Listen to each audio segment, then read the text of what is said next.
Hi everyone, Happy New Year. How are you? Long time no see. Where have you been? I know it's been a long time since we posted, and as you can probably tell, I'm not with Naveen and I'm not at home either because I am actually out of the country on a family trip, and this is my hotel room. I've been trying to film this video for like a week, but I could not find a place without disturbing anybody to actually film this. So I decided to just do it in my hotel room one day. And so today I just wanted to kind of talk about some of the solo games that I brought with me that I was able to play and just share some thoughts because I know it's been a while since we've had some solo content on the channel, and it's actually been a while since we made a video at all. So I am going to start by talking about why we've had a bit of a break, as well as the situation going on in Southern California. But if you'd like to skip directly to the solo games, I've included a link in the description below so you can just jump straight to it if you don't want to hear about any of this stuff. Okay, so first of all, we are okay. Thank you so much to everybody who's been reaching out. We've been receiving some really nice messages from people, sort of just checking in, because if you didn't know, we do live in Southern California, and Southern California has been going through it the past few weeks, actually even before the wildfires started, honestly. So yeah, so it's been a bit of a break for us in terms of making content. We actually started the year off sick. We both got sick over the holidays, and it really kind of threw us off. And before the wildfire started, we were actually having a lot of power outages. We've been having really strong winds in Southern California, which is not normal for us. And we didn't even know that the winds were coming, honestly. We just kind of saw it on the forecast. We're like, strong winds. What does that even mean? They were strong. We were experiencing strong winds that sort of started some of the wildfires that are happening right now. And they were so strong that there were some times that I thought some of our windows would break, and our backyard fence actually collapsed. So Dexter was pretty upset about that. It actually led to some power outages for us, and we actually filmed a video that we had to completely scrap because we had a power outage in the middle of it, and it completely destroyed the footage. So that was not fun. That was a playthrough. Other than that, we don't actually live in any of the wildfire affected areas. We live close enough that our air quality has been really, really bad, but that is going to be true for a lot of people in Southern California. So we are very fortunate in that regard. However, a lot of people are not. And, we have a lot of friends and family who had to be evacuated. Before I left on this trip, my sister was actually evacuated because she does live in one of those areas. Fortunately, her building is still standing, but it was super stressful because just kind of trying to figure out the logistics of, are you going to come stay with us? All of the streets were gridlocked, when the fires first started. And it was like a doomsday movie where, you watch those movies where the end of the world is coming and everybody's trying to leave the city and everybody's just full stop traffic. And that was the situation in the city of LA. So it was extremely stressful. We basically had to stop all production during that time because we were uncertain about how the winds were going to continue to affect our electricity, and also just because we had to help. We had to try to figure out solutions for some of these problems, and the mental health was really, really bad around that. It was very, very stressful. But like I said, we are okay. It was really stressful, but this is definitely not a woe is me moment because we are fine. And there are a lot of people out there who are not because they lost their homes, and it's just a bit of a disaster at the moment. So if you have any capacity to help, there are a lot of places that need donations and such. And again, thank you so much to those who reached out and checked in on us. Production will resume as soon as I get back, which means we are super behind and have a lot of catch up to do in terms of content on the channel. We have a New Year's video that we were supposed to film and get out at the beginning of the year that talked about our top 10. And I know Naveen made a video for our Patreon community, so we'll see if he's able to get one out by himself on the main channel before I get home. We'll see. All right, so let's talk about some solo games. Now, like I was mentioning, I am currently out of the country on a trip with some family. This was a last minute decision. They actually booked this trip and I just tagged along. I kind of just crashed their trip because I'm actually originally from Northern California. And ever since I moved down south, which was a long time ago, it's been very difficult to see my family. And, we're all getting older. And my dad, my parents, they're not getting any younger either. So I felt like this was a good opportunity to spend some much needed quality time with them. And I know in the future I'll be thanking myself for going on this trip. So I took some solo games with me. A lot of them were actually recommended by a lot of people who watch the channel, and they needed to be tiny. So none of these are going to be big box games because I am sort of in a country where it's difficult to find table space. So all of these pictures are going to be from the desk inside my hotel room. So please excuse the quality of these photos. So let's go ahead and start with the first one. Now I brought a total of 6 games, and so far I've only been able to play 4 of them. So if I'm able to play the last 2, then I'll talk about them when I get home. All right, let's go ahead and start with the one that I actually knew about and I'd played before. So this is cheating a little bit. It's not a solo only game. This is a game called Sprawlopolis.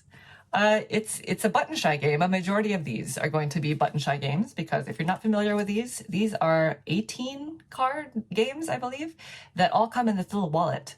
And when Button Shy first started, this was one of I think the original titles, Sprawlopolis. It's a city building game designed by Stephen Armini, Danny Devine, and Paul Kluka.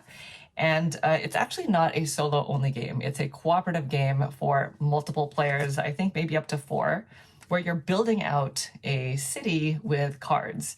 Now, each card has 4 different types of squares on them. There's like residential, industrial, etc. And each card is double-sided. So one side shows the actual, city blocks, and then on the opposite side shows a scoring criteria. Now, during setup, you're only going to take, I believe, 3 of these, and you're going to place them with the scoring side face up, and that's going to be the additional scoring conditions that you're going to need to score for at the end of the game. Some conditions score you negative points, and a majority of them score you positive points. But most importantly, it also tells you the goal, the score goal that you're trying to meet in order to win. So once you've randomly decided the scoring criteria, you add up all of the values on the cards, and that total is your goal. Now, the way that the game works in a higher player count game is whoever the first player is will be dealt 3 of these cards, and the actual city part has to remain a secret. So you have to keep that hidden from other players, although you can communicate. And each other player will only have 1 card in their hand. And so on your turn, you're only going to play 1 card to the city. So you're all basically making 1 shared city. And when placing these cards, you must place them so that it's either adjacent to one of the blocks in the city, or you can overlap cards. You just can't make them diagonal. You can't tuck under, and cards must be placed in a horizontal orientation. And then once you've played your 1 card, you pass the other 2 cards to the next player. So whoever the active player is will always have 3 cards to choose from. And then as soon as all cards have been played, that ends the game, and you're going to basically score points for all of the 3 scoring criteria that were randomly selected at the start of the game, as well as 1 point per block in each largest district zone. So that's going to be the largest zone of each color. And then you're going to lose points for any road that is in your city. Because one thing I didn't mention is each card has a road that you're not actually required to connect, but if you don't make like 1 long continuous road, then for each separate segment of road, it's going to be minus a point. So you're going to want to try to connect them. And that is essentially the game. Now, these scoring criteria are, there's a lot of different ones. There's like mini marts, which is 2 points per commercial block directly between 2 residential blocks with the same road connecting all 3 blocks. Wow, that one's complicated. 2 points per road that passes through both a residential block and a commercial block. So there's a ton of variability in terms of the way you play. Now, when you play solo, you basically just have a hand of 3 cards at any given time, and you're just playing 1 card at a time. So I find it to be a bit less interesting in that sense because you just have so much more control. In a solo game, that's the only difference. Everything else is played the same way. You can also make the game a little bit easier by not losing points for roads, or a little bit harder. But that's essentially Sprawlopolis. Now, I have played this game before, like I was mentioning. I played it at higher player counts in the past, and I think it's a solid, card-based city builder because it's puzzly. It's not too difficult, depending on which scoring criteria you have out, of course. But the solo game I find to be a lot easier than the higher player count game. Although you will need table space. So if you're thinking about taking a game like this on a trip, these games are so easy to bring with you because they're wallets, basically. I can just throw them in my backpack, and now I have a nice little 15 to 20-minute experience in such a small package, but you do need the table space for this. But otherwise, I've always found Sprawlopolis to be pretty solid. All right, the next game is another button shy game, and it is called Food Chain Island. So this was another one that was recommended to me. This is a game by Scott Alms, who has a Simply Solo series. Scott Alms has designed a lot of solo games for button shy in particular. Now, this game is all about the food chain. So it's about animals eating animals. The game comes with 16 animal cards, and they're numbered 1 through 16. And during setup, you have to lay them out in a 4x4 grid. In addition, the game also comes with 2 sea animals, and those do not they do not join the grid because you can use them sort of as a I need help kind of action. And so over the course of the game, you're going to be moving animal cards on the grid so that they eat adjacent animal cards, because the object of the game is for you to be able to eat as many of these animal cards as possible so that you end with only 3 or fewer cards left in the grid. Because if not, then you lose. Now, whenever a predator eats an adjacent card, they can only eat cards of at most up to 3 fewer in value.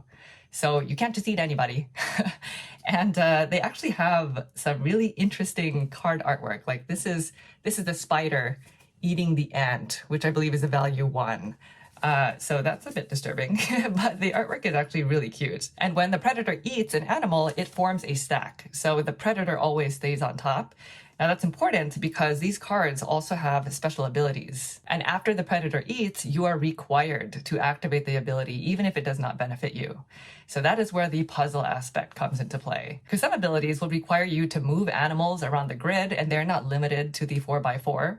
So it does become a bit of a slide puzzle in terms of how efficient you can make animal eating happen. Now, if you're ever stuck in a bind, there are 2 sea animals, and I'm sorry if these are blurry, by the way, that you can use on your turn that basically allow you to move an animal 1 space to eat an adjacent animal of any lower value. So it basically helps you break the rules to get out of a sticky situation. But there are only 2 of these. And the game ends as soon as you're not able to take any more turns. And at that point, you just count up the number of animals left in your grid to see whether or not you win or lose. And that is essentially the game. I did not find it to be too challenging, but it's neat because of the puzzle. I like the puzzle of it. It's really cute, just staring at the artwork. I'm a big fan of art like this. But I will say I've only played the base game, which, by the way, also requires a lot of space because obviously you're laying out all the cards in a grid. Now, the base game is that 4x4 grid, but if you want it to be more challenging, the game does have additional configurations, starting configurations for the cards that you can play with. You can also choose to not play with these sea animals, or you can just choose to play with one of them, and that'll definitely make the game harder. But that is essentially Food Chain Island. I really enjoyed it. It's cute, it's puzzly, and it's also very quick. So thank you to those who recommended it. All right, moving on to the last button shy game of today's list, at least. This is a game that was recommended to me by Jamie from Foster the Meeple, and it is called Numbsters. You see that? It's pink. Numbsters is a game designed by Milan Zivkovic, and similar to Food Chain Island, it's a game all about eating. But unlike the other button shy games that I just talked about, you actually don't need much table space because you play this game basically in your hand. And you're not eating animals, you're eating these cute little monsters. Such good artwork. Button shy is so good when it comes to the art on these cards. Look at these. So silly. Now the game comes with a total of 17 Numbster cards, which are the monsters that I was talking about, as well as 1 mouth card. And during setup, you're going to draw a total of 6 of these Numbster cards and shuffle them with the mouth so that you have a stack of cards in your hand, and you're going to fan them out so that you can see all of the numbers face up. Now, you cannot shuffle your hand after that. You can't reorder them because the order of cards is very important in this game, because what you're trying to do is you're trying to get the 2 cards that are on either side of specifically the mouth card to eat one another, but they can only be in sequential order. So it has to be within 1 value of each other, and the lower valued number eats the higher valued number. And the card that gets eaten button is discarded, by the way, because the object of the game is for you to end the game with only one Numbster card in your hand as well as the mouth. Now, it's a little bit more complicated than that because at the start of your turn, you're always going to draw a new Numbster card and place it at the top of the stack. And then you can choose to either move one card to a different position in the stack, or you can swap the positions of two cards, and that can be any card, including the mouth. Then you are required to eat. So you can either eat in that basic way that I just mentioned, where the two cards have to be within one value of each other, or you can use the special ability of the Numbster card that's at the top of the stack, because they all have a special ability. So as an example, number 17 here, even Numbsters eats a bigger Numbster. So they still have to be on either side of the mouth, but it sort of breaks the rules in the sense that they don't have to be, within one value of each other. Another example, the 7 over here, this guy, says odd Numbster eats a smaller odd Numbster. So it's very flexible in terms of their rules. But if you choose to use the top card special ability, then that card goes to the bottom of the stack, which is also important because once you're done eating, at the end of your turn, if ever the mouth card is at the very top of the stack, then you lose the game. That is like a sudden loss condition. Otherwise, the game ends as soon as either you only have the mouth with one Numbster card on top of it, in which case you would win, or if you don't have any more valid moves, then you would lose, or if the mouth ever gets to the top of the stack at the end of your turn, then you also lose. And that's essentially it. I really like this game because it is very simple. It's easy to bring around with you and play anywhere. You just need to have an area to keep the deck of cards that you'll be drawing from, as well as an area to discard cards too, but you can easily do that without needing a huge table. It's also cute. At first I thought that it was going to be easy, but then I got to the very end and I realized, it's a lot simpler for like 90% of the game. And then when you get to the end game, that's the kicker. That's where the challenge is. You really have to sort of prepare for the end game. So I did not win. If you do get good at this game, the game also has this Numbster checklist where you want to try to win with all of the different Numbsters. Basically, each time you win with a Numbster on the top of the stack, you can sort of check off that Numbster. It's just sort of like a fun little side quest, but I really liked it. Travel games for me need to be something that's not just portable, but also versatile in where I can play it. And I also really enjoy puzzly solo games that are simple in rule set, but have, some strategic depth to them. And I really enjoy this one. It's not super deep, I will say, but it's definitely got enough juice to it. So anyway, that is Numbsters. All right, moving on to the last game that I want to talk about today. This is the biggest game, obviously, because all the other ones are button shy games, but this actually comes in a box and you do need table space for it. It is called Snowfall over Mountains. This is a pencil first game. Solo only, plays in about 20 minutes, and there are a few designers on this one. And it's basically a tile laying game, although all of the tiles are sort of domino style in the sense that they are, those long domino shape with two sides to them. And each square will contain up to 2 features. And the features are going to be stuff like rabbit tracks or bear tracks, a bush or a tree. There's also ponds, and there are also roads, which is going to be very important for the end of the game. Now, during setup, you also have a cabin tile, which is sort of like your starting tile that you're going to be branching off of, because over the course of the game, you're basically just going to be placing tiles so that they are adjacent to other ones that are already in your play area. And you're going to be building out this beautiful, snowfall cabin, snowy scene. And the game comes with several different scoring criteria, and they're all categorized into different groups. Like there's the bear, the bush scoring criteria. And at the start of the game, you'll only choose randomly one from each type. So it's another one of those games where there's a lot of variability, and it basically just tells you how each of those features that are found in the tiles will be scored. The game itself is actually very simple because you're just placing out tiles one turn at a time until all the tiles have been placed. And once that's done, then the game ends and you'll score for all of these scoring criteria that were set out at the beginning. However, you'll also lose 3 points for each tile that has a trail that's not connected to the main cabin. So that is the kicker, because that made me lose. The trails are sort of made in a way so that it's not conveniently connectable if you want to score high on all of the other scoring criteria. These scoring cards are going to be stuff like score 3 points per pond adjacent to your longest rabbit path. So you're trying to keep in mind several different paths. There's a rabbit path, the bear path, and also the trails. There are also bushes that want you to place them in a certain configuration, and trees sometimes want to be by themselves, or maybe you'll score 1 point per tree in a row with no other trees in it. Plus 3 points if this is true for all trees. So that is the tough part. You're trying to maximize all these things while also trying to keep the trail connected to the cabin. I found this to be the most difficult out of all of the games that I brought with me, but I actually really loved it. It's so puzzly and it's so surprisingly difficult. Fortunately, though, the game also comes with a deck of tool cards where I believe you start with 3 of them and you choose 2 to actually keep. And these are sort of, they help you when you're in a bind. So as an example, the sled says you can move and or rotate a previously placed tile. So if you've made a mistake and you're trying to undo certain things, then you do have these. However, they do score you a point at the end of the game for not using them. So you just try your best. And it's going to be hard anyway, but you do what you can. And once the game ends, there is a wonderful table, the Wanderlust table, at the very end of the rule book that tells you how terribly you did. I am a lost traveler. Thank you, Snowfall over mountains. But that's essentially it. There is a lot of game in this small box. Now, like I was mentioning, you need a lot of space for this one. This is the one that requires the most amount of space because you also need to lay out the scoring criteria.